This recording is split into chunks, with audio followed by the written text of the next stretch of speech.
Hi, I'm Olivia Thompson, former lead architect at Foster and Associates in New York. A year ago, I left my dream job to save my family's interior design business. My mother said, "Family comes first," and I believed her.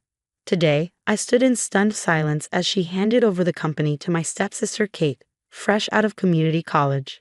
"She has fresh ideas," Mom said, avoiding my gaze. "Besides, you were always too ambitious for a business like this."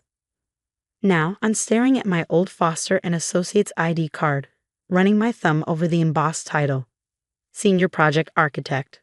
That day, when everything changed, still feels like an open wound. "Mom, I can't just walk out on the Anderson Tower project," I'd argued as she paced my Manhattan apartment in her designer heels.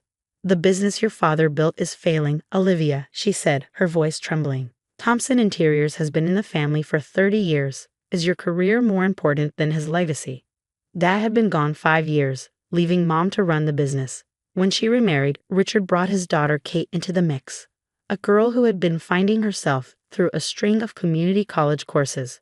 "I can help financially," I offered. "Let me support you without uprooting my entire life."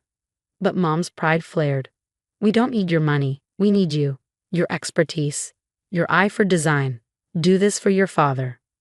Her words hit their mark, and 2 weeks later, I handed in my resignation.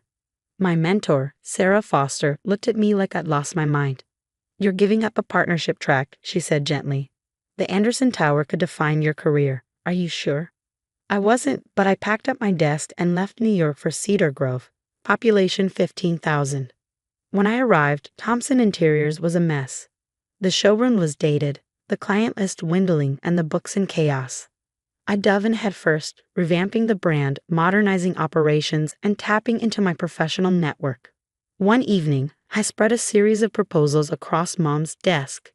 "If we update the showroom and our portfolio, we can attract commercial clients. I have contacts, Wo." "Olivia," she interrupted, her tone clipped. "This isn't New York. Our clients want traditional, comfortable designs, not this sleek, modern stuff." From the corner, Kate chimed in, barely glancing up from her phone. "Mom's right. People here like cozy. Your designs feel kind of cold." I bit back my frustration. Kate, now armed with an associate's degree in business administration, had been spending more time at the office. Mom insisted she needed to learn the family business. Soon, things started disappearing. My proposals, my meetings. Kate took over smaller projects, mimicking ideas I'd discarded as too basic. The final blow came with the Riverside Development Project.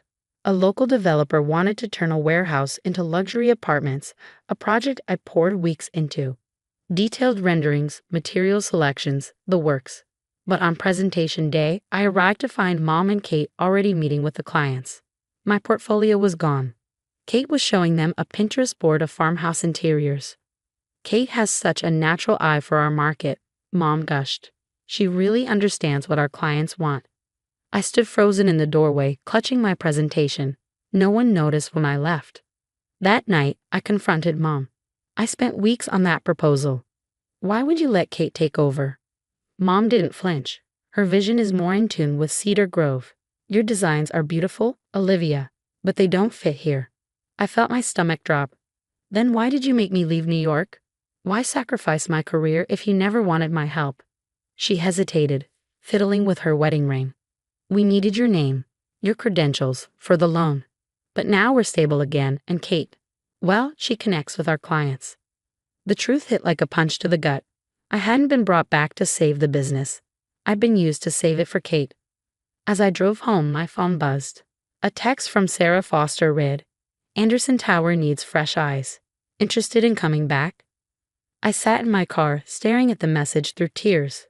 Tomorrow, Mom would announce Kate as the new creative director, the role that should have been mine. But maybe it's not too late. Do I fight for my father's legacy or reclaim the life I never should have left? The next morning, I arrive at Thompson Interiors early, my resignation letter saved as a draft on my phone. My finger hovers over the send button, but something holds me back. Mom had called an all-staff meeting to discuss a major new project before announcing Kate's promotion, and curiosity gets the better of me. I slip into the back of the conference room. Kate stands at the head of the table, arranging folders with a practiced confidence that doesn't suit her. She's wearing a blazer that looks suspiciously like one of mine, gone missing a week ago. Around her, our small staff. 3 designers, 2 project managers, and Eleanor, our office manager since Dad founded the company, settles into their seats. Everyone, Mom begins, her face lit with excitement. I'm thrilled to announce that Thompson Interiors has been selected to lead the design for the new Cedar Grove Community Center. My breath catches. The community center was Dad's dream project, a space he envisioned as a cornerstone of downtown revitalization.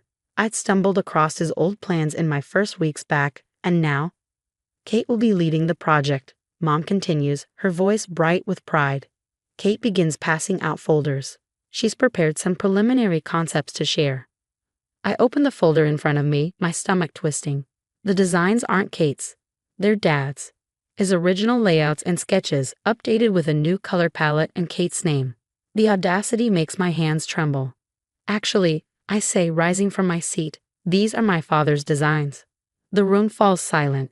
Kate's smile freezes before she recovers, flipping a page in the folder. Dad's work was so inspiring, she says, her voice syrupy sweet. I modernized his vision to fit today's trends. Modernized? I hold up a page. You changed a few colors and called it your own. That's not modernization. It's theft. Olivia, that's enough, Mom snaps, her tone sharp and defensive. Kate has worked tirelessly on this project.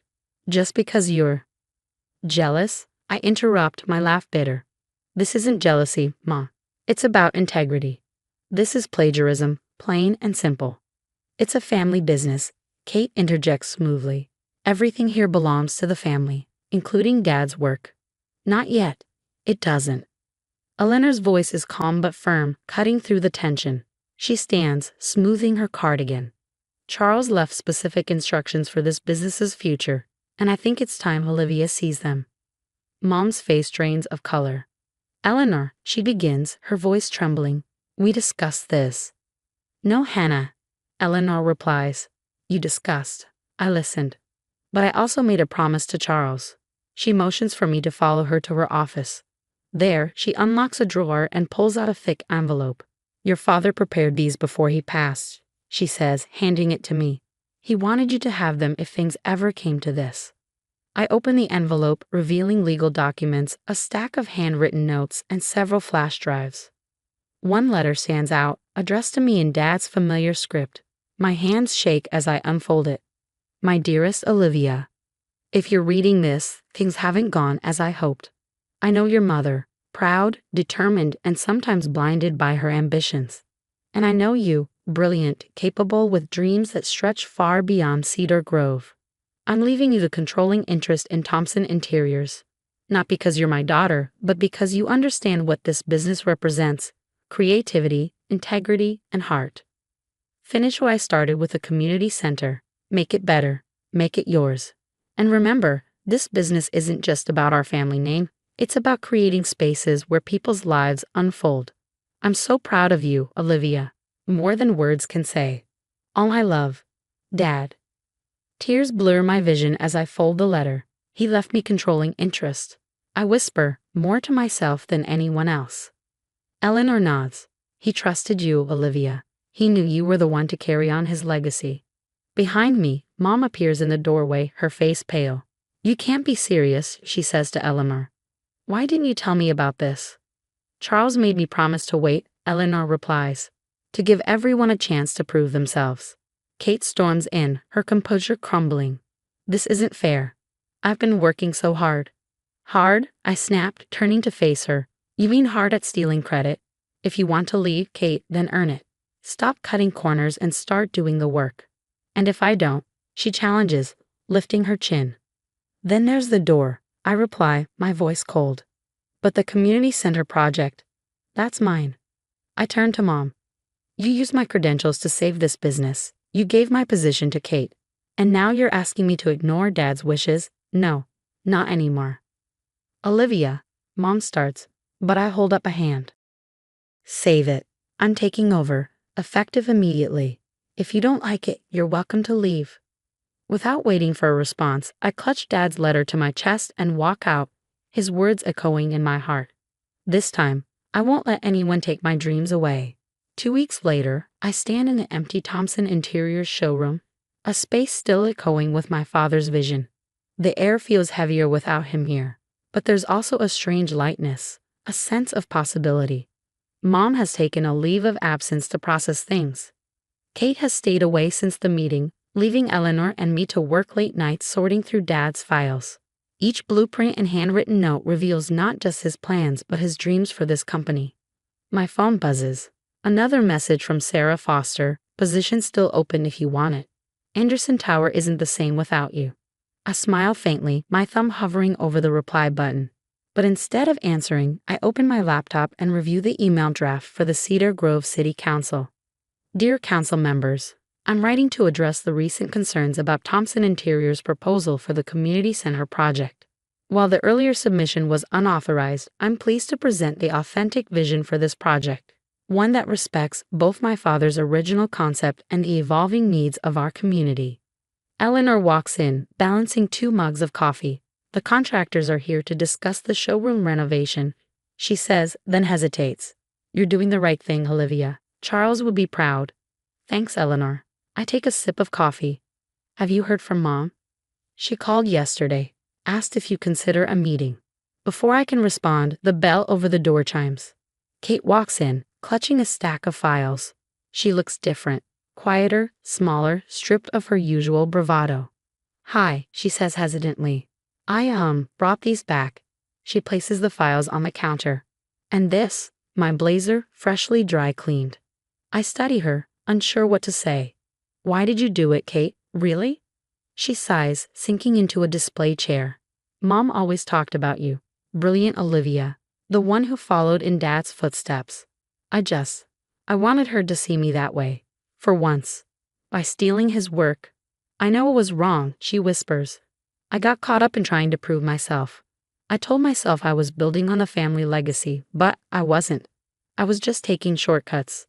And now, Kate glances down.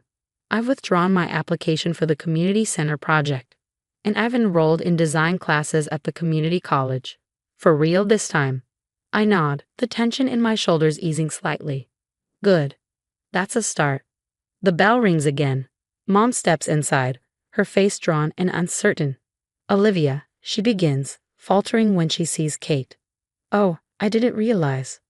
Stay, I interrupt firmly. We need to talk, all of us. For the next hour, we lay everything on the table. Mom admits her fear of losing control after Dad died, her guilt over misusing my credentials, and her misguided attempt to create a new narrative with Kate. I told myself I was protecting your father's legacy, she says quietly. But I wasn't. I almost destroyed it, and us. We can't undo the past, I reply, but we can do better moving forward. I pull out my designs for the community center. They're not Dad's plans or a mimic of my New York work. They're something new, a bridge between past and future, just like Cedar Grove itself. I'm staying, I announce, not out of obligation, but because I choose to. Thompson Interiors needs change, and I want to lead it. Kate looks up. What about New York? I didn't give up my dream job. I answer, the realization settling in. I just found a new dream. 6 months later, I stand at the podium during the community center groundbreaking ceremony. The mayor hands me the ceremonial shovel, and I glance out at the crowd. Eleanor beams with pride. Kate, now a junior design assistant, takes diligent notes. Mom, having stepped into an advisory role, watches with a quiet smile. Thompson Interiors was founded on a simple idea.